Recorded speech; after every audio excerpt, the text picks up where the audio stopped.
मनसेचे काही पदाधिकारी सुद्धा या ठिकाणी आले आहेत। मोर्चा सकाळपासून थांबवण्याचा प्रयत्न होतोय, अनेक जणांना ताब्यात घेतलेला आहे। आताची काय भूमिका आहे, कशा पद्धतीचं स्वरूप असणार आहे पुढचं? बघा, आम्ही शांततापूर्ण आंदोलन करतो। 2 मिनिटं साहेब, फ्रीडम ऑफ एक्सप्रेशन 2 मिनिटं बोलू शकतो। 2 मिनिटं बोलतो, काही नाही करतो, शांततेत आमच्या भावना व्यक्त करतो। इथे महाराष्ट्रामध्ये सध्या 2 प्रकारचे कायदे आहेत, एक भारतीय न्याय संहिता आणि भाजप न्याय संहिता। जर त्या व्यापाऱ्यांना तुम्ही विदाउट परमिशन मोर्चाचा परमिशन दिलं होतं तर आम्ही तुमच्याकडे परवानगी मागितली होती। आज तुम्ही अविनाश जाधवला तडीपार करताय, तुम्ही त्याला प्रवेशबंदी करताय।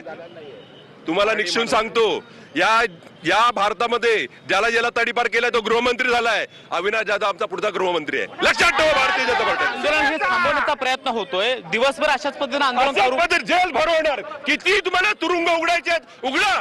आणि आम्ही सगळे तर मराठी माणूस प्रत्येक पेटरूटला आम्ही तुरुंगात जायला तयार आहे। मराठी लोक सुद्धा जे आंदोलनामध्ये सहभागी झालेले होते त्यांना सुद्धा तो मराठी आहे। हा मोर्चा कुठल्या पक्षाचा नाही आहे, तर तो मराठी माणसाचा मोर्चा आहे। आणि मराठी माणूस याच्यासाठी जेल काय, तुम्ही अजून कुठे फासा लटकणार, आमच्या हक्कासाठी फाटावर लटकणार तुम्ही।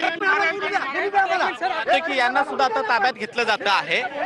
दिवसभर अशाच पद्धतीने वेगवेगळ्या पद्धतीने आता मुंबईला महाराष्ट्रातून येतात ते येतील आणि अरेस्ट करायचा, अटक करा, किती तुमच्या जेल आहेत भरून करा।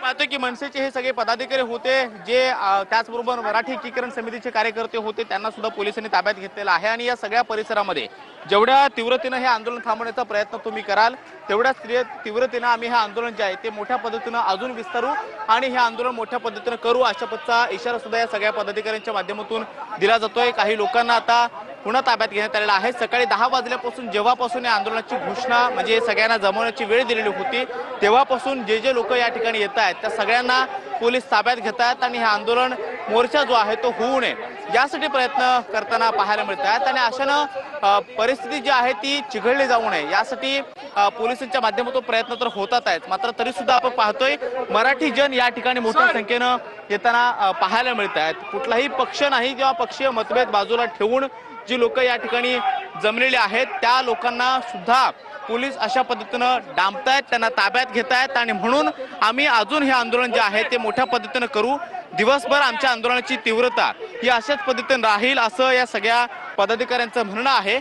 सकाळी 10 वाजल्यापासून ज्या लोकांनी यामध्ये सहभाग नोंदवला त्या सगळ्या प्रमुख लोकांना ताब्यात घेण्यात आलेला आहे। आणि आताही आपण हेच दृश्य जे आहे त्या ठिकाणी करून दिलं नाहीये, आम्ही शांतपणे करत होतो। आम्ही रीतसर परवानगी मागितली होती पोलिसांकडे, जी आमची परवानगी नाकारली त्यांनी आता आणि आम्हाला आतमध्ये टाकलंय। आमचा हक्क आहे हा आंदोलन करणं, आम्ही कोणतीही केली नाही, काय व्हायलन्स क्रिएट केलं नाही, कुठेच काय केलं नाहीये, तरी पण आमच्यावर हा गुन्हा केला गेलाय। तर आम्हाला याच्यावर आक्षेप आहे। जेव्हा दुसऱ्या कोणत्या तरी कम्युनिटीने काढला होता मोर्चा त्यांनी सुद्धा कोणती परवानगी या शेतकऱ्यांना मराठी माणसांना समजून घेतलं पाहिजे। हे जे व्यापारी आहेत हे मराठी माणसाच्या जीवावरती मोठे झालेले आहेत। या आयुक्तांनी सुद्धा समजलं पाहिजे, परवानगी का दिली नाही? आम्हाला घोडबंदरला परवानगी काढायला देत आहे, इथं का परवानगी नाही? या व्यापाऱ्यांची जमीन आहे का आमची आहे? आमच्या आग्रा कोळ्यांची मराठी माणसाची जमीन आहे, या जमिनीवरती अधिकार आहे आम्हाला। मी सांगतो